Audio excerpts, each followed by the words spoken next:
Olá, pessoal do Vinhos e Prazeres. Estou aqui para continuar a descrição das minhas visitas na Serra Gaúcha este ano de 2025. E uma delas que eu já falei, a Casa do Oricum. Participei de uma degustação dos vinhos também, que eu queria mostrar para vocês, que tem vinhos muito interessantes e de uma qualidade muito boa.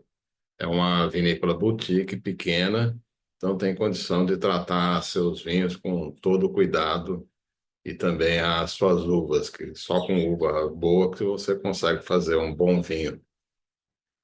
Bom, se você gostar do vídeo, curta, por favor, e siga o canal. Será informado cada vídeo novo que nós publicarmos. Muito obrigado, tenha um bom dia. Bom, então vamos começar a degustação agora com o nosso Riesling Renano. 91 pontos no Guia Adega. Nós chamamos eles de Schloss Semler, castelo Em alemão. em alemão. É um vinho fermentado ao estilo alemão mesmo.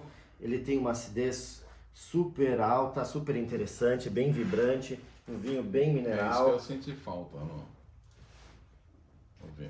outro que eu provei. Ah, exatamente, exatamente.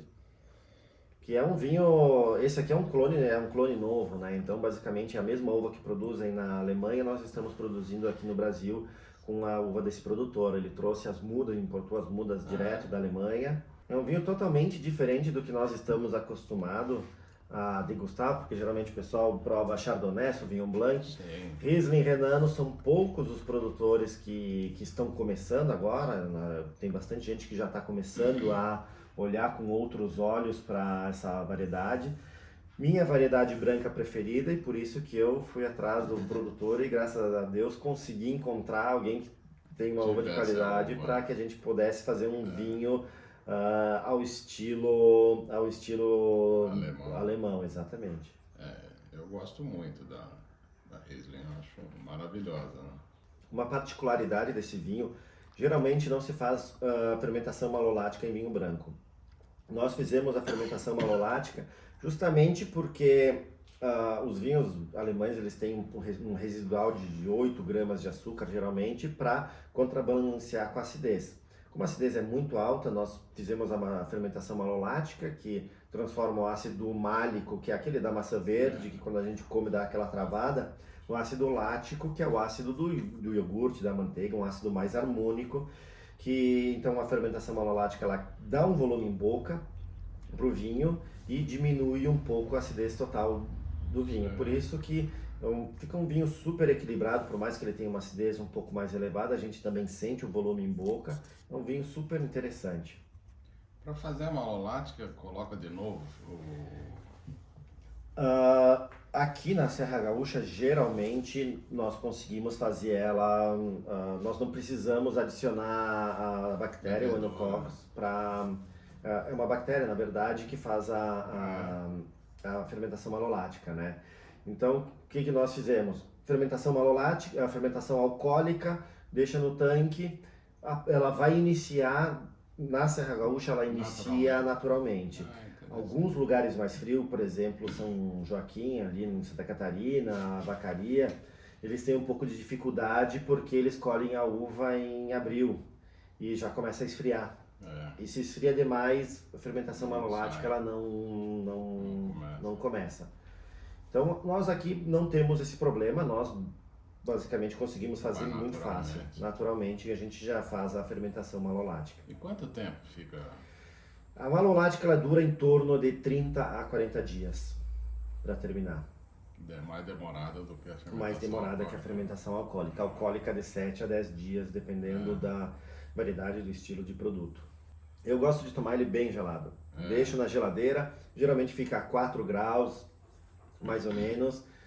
Tira, me sirvo, depois vai esquentando aos poucos na taça e vai liberando aromas, é bem interessante. Bem interessante. É um vinho super diferente do que a gente está acostumado. É um vinho diferente, né? Quem já tem mais conhecimento no mundo do vinho já conhece a variedade, já sabe o que é.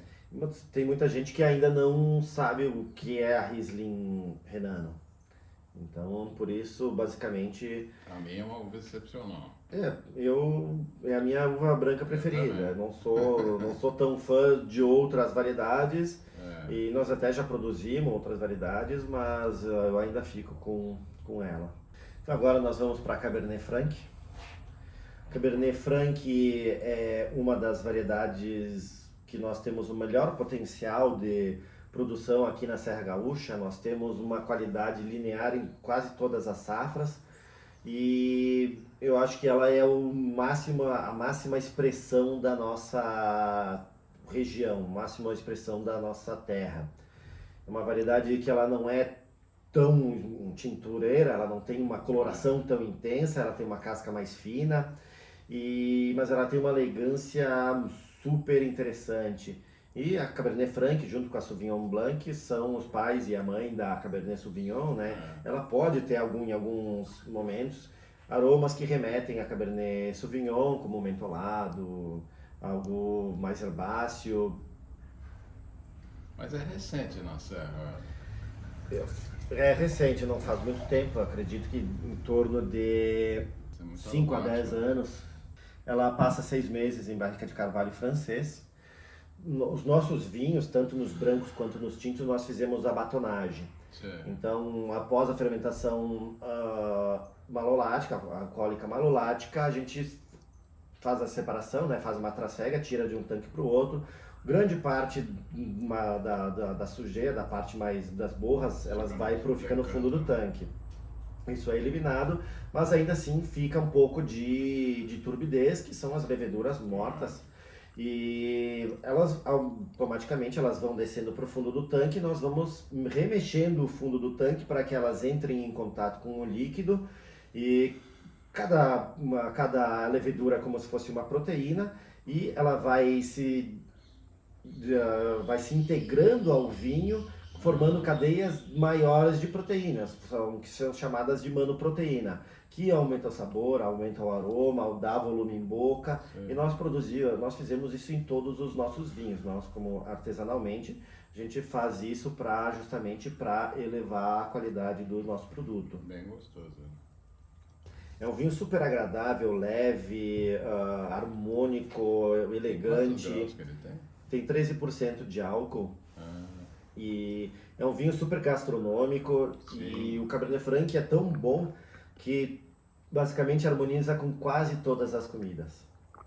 Tu quer uma comida mais pesada, ele vai bem. Tu quer uma mais leve, ele vai bem. Tu quer tomar só o vinho, vai bem também. O Cabernet Sauvignon já é mais O difícil. Cabernet Sauvignon já é mais difícil. E o Cabernet Franc eu digo para todo mundo, ó, eu quero dar um vinho de presente, eu não sei o que eu dou. Cabernet Franc. É difícil ter alguém que não goste dessa variedade. Ele tem uma coloração que a gente não é aquela coloração muito intensa. 22. Ele é mais clarinho. É mais clarinho. E a cor do vinho é referente à casca da uva, né? Quanto mais fina a casca, menos coloração vamos ter. Nebbiolo nós temos pouca cor, Pinot Noir temos pouca cor, Gamay, Beaujolais temos pouca cor, Cabernet Franc, uma coloração um pouquinho mais intensa que essas, mas também não é uma coloração muito intensa. Na minha opinião, 22 foi uma safra tão boa quanto ou melhor que a 2020, que foi a safra das safras. Só que 2020 a acidez ficou um pouco mais baixa. 22 nós tivemos basicamente o mesmo potencial de maturação, potencial alcoólico, só que nós tivemos uma acidez um pouco mais alta. Então nós temos vinhos da safra 20 mais rápidos para serem degustados, safra 22 mais longevos. Nós temos 2 hectares e pouco plantado, então é pouca coisa. Geralmente a qualidade, a Santa Teresa é uma cidade pequena, é num vale, é muito quente lá.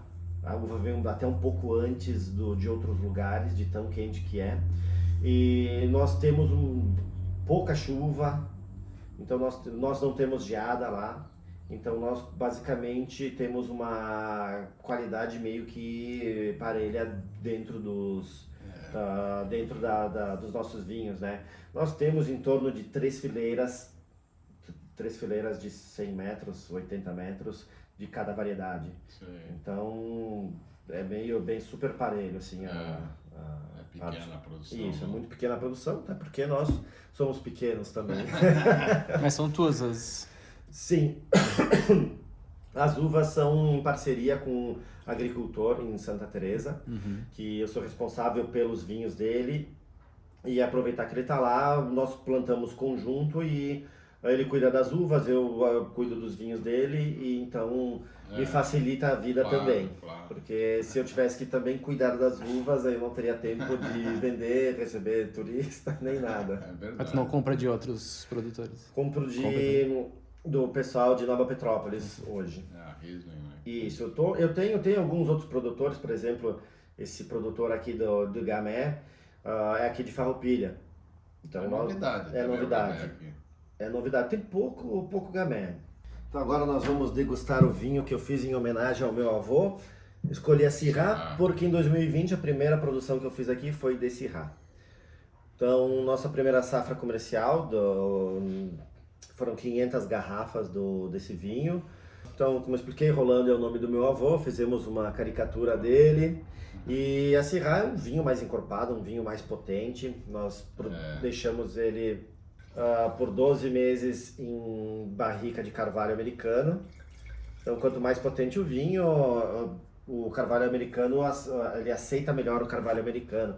Quanto mais delicado o vinho, nós temos que usar o carvalho francês para deixar o vinho mais elegante. Esse vinho aqui a gente já sente ele mais potente.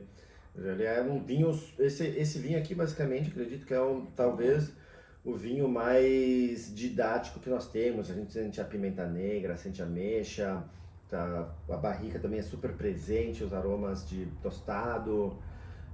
Esse é americano? Esse barrica americana. Porque a Syrah ela já é uma uva mais potente, né? Então nós já colocamos na barrica americana justamente por isso.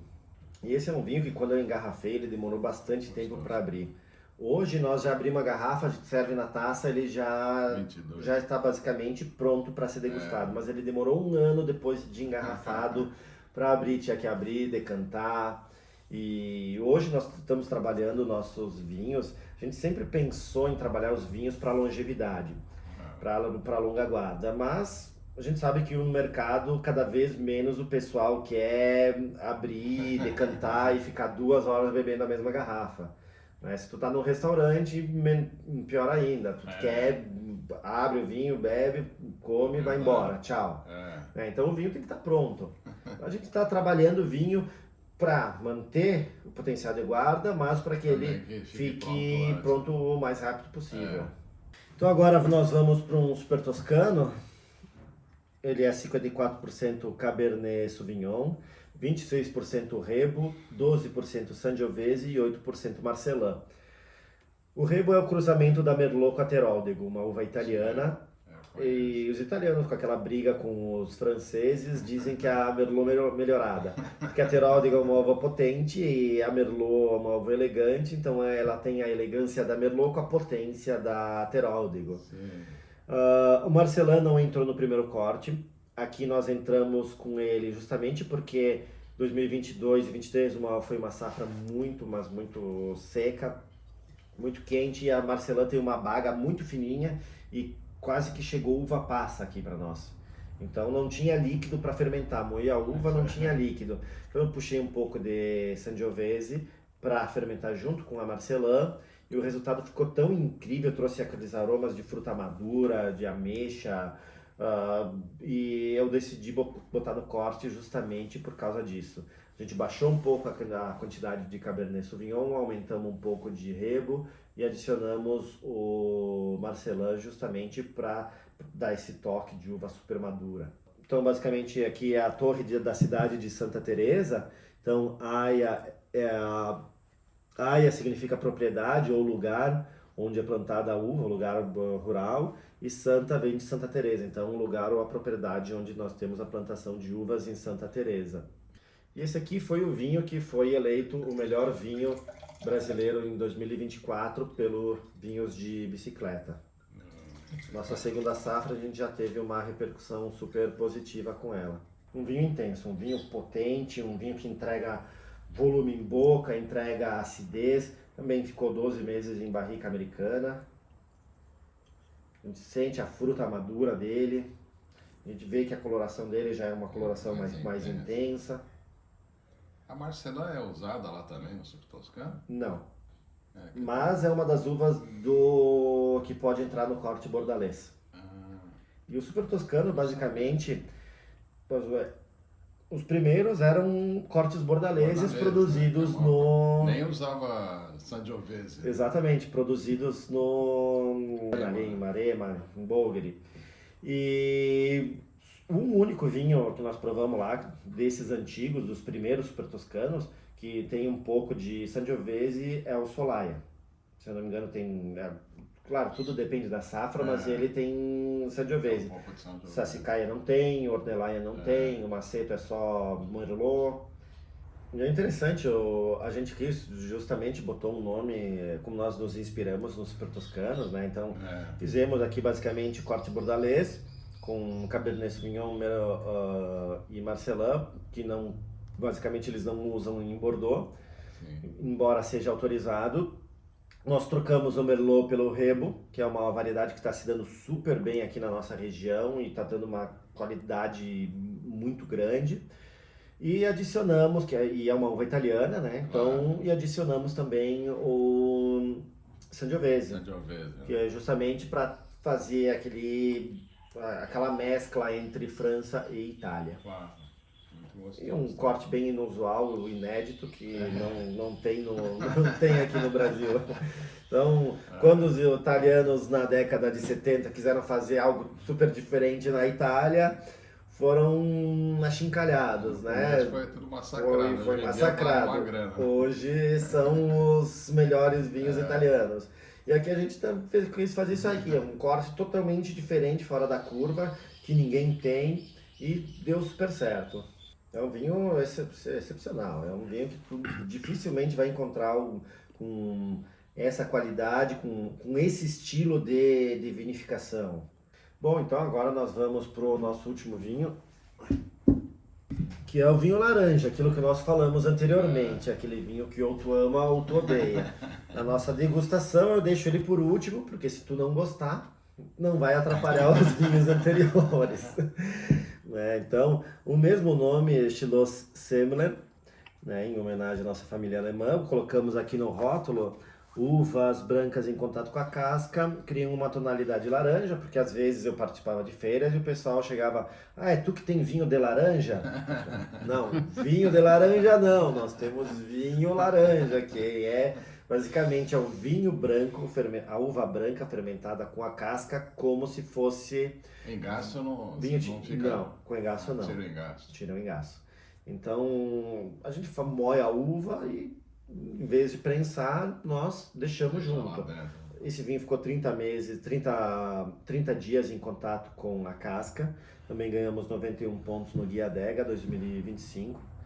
E a gente já fez um rótulo todo laranja, todo chamativo, para quando tu olha o rótulo, tu já vê que é algo diferente, né? É verdade. Então, é um vinho super diferente, a coloração, a gente coloca na taça, tu vê... Que uva que é mesmo? Riesling Renano. Também. Tu vê que já é uma coloração mais intensa. Parece uma cor de vinho doce. Né? Parece cor de vinho doce. É um vinho que ele nos traz uma pegadinha, porque ele tem uns aromas de mel, flor de laranjeira, a primeira coisa que eu senti foi o mel. Aromas mais doces, né? E na boca ele é seco. Pois é. Então a gente pensa que é uma coisa, degusta, é outra. É um vinho super interessante e aquele vinho que geralmente o pessoal às vezes abre, compra para degustar, compra como novidade. O vinho laranja acho que ele está na moda aí, começou a ser falado faz uns 8 anos, mas ali no meio da pandemia ele foi muito, muito, muito procurado. E ele tem um público específico, Produzindo, né? Exatamente. Até espumante, né? Laranja. Até espumante laranja. Nós fizemos algumas garrafas, vendemos todas, mas agora não continuamos porque... É um nicho, né? É um nicho específico e também nós já temos fomos muito pequenos e nós temos não dá pra manter muitos estilos enorme, né? muitos estilos de produção, muitos rótulos, então a nossa ideia manter alguns rótulos com pequenas produções, justamente para atacar alguns nichos diferentes, para ter algo diferente de quando o turista vem nos visitar, e manter mais ou menos em torno de 6 rótulos com produção maior, justamente para ter uma produção para atender restaurantes e lojas especializadas. Como é que tu faz a venda dos teus vinhos, distribuição? Nós temos o nosso site, temos alguns parceiros que revendem por internet, sites que vendem outras vinícolas também, que vendem nossos vinhos, hotéis, restaurantes, revendedores. Você que faz o trabalho de... Eu faço trabalho, eu faço vinho, eu recebo turista, eu faço a venda, eu engarrafo. É uma vinícola de uma pessoa só. Faz a faxina e Faz a faxina, às vezes fica um pouco difícil, pesado, assim. Né? Então a ideia é em algum momento conseguir alguém para pelo menos fazer a distribuição dos nossos vinhos, porque fazer tudo é um tanto quanto complicado, né? Claro. Eu trabalhava em outras empresas, depois saí para abrir a minha vinícola, então em alguma coisa a gente vai ficar devendo. Então eu estou focando muito na qualidade dos vinhos, mas talvez o que falta seja saber passar isso pro consumidor. Mas às vezes a gente vai demorando, mas vamos chegar lá em algum momento.